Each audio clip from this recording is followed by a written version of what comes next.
You know, it's lovely, but as the weather warms up, it seems like the blockbusters get a little more brainless. But every now and then, Hollywood can surprise you. And speaking of surprises, wait, they made an Entourage movie? Really? Vinny Chase. Ari Gold. Well, if it smells like Axe body spray and filled with more beautiful women than a Robin Thicke video, it must be Entourage, the movie no one asked for, starring dudes everyone's forgotten. We're back with the bros. Ari is now a studio head and needs to get money to finish Vince's blockbuster.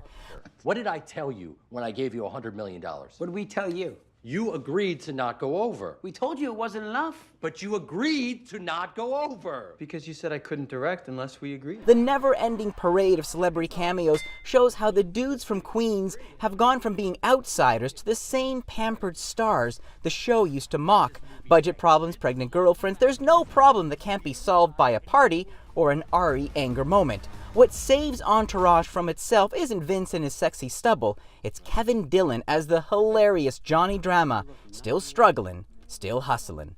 2.5 stars out of 5.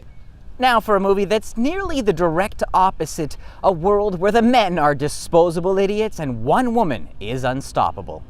Let's go! That's not fair! Mother Butler! Spy is a polished espionage spoof from Paul Feig, the director of Bridesmaids.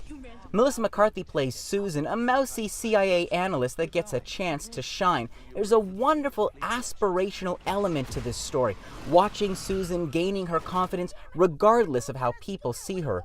With the support of Rose Byrne and the ridiculously macho Jason Statham, Spy is a secret agent adventure for the rest of us.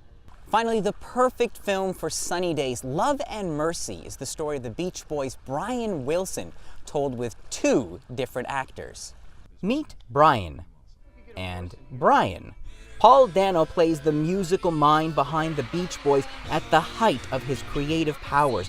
We're in the studio as Brian Wilson's amazing orchestrations for Pet Sounds take shape. Cut! I think we got it. Chuck, mix that in with the sound of the train going by at the end of the Caroline No. Then we jump to the 1980s, where an anxiety-ridden Wilson is trying to escape from the influence of his psychologist, played by Paul Giamatti. Love and Mercy isn't your typical biopic, but rather a series of snapshots and musical moments. The audio is exquisite. The director makes some really interesting choices. And I'll tell you, John Cusack as this fragile, troubled genius, I never knew he had it in him. 4 stars out of 5. Eli Glasner, CBC News.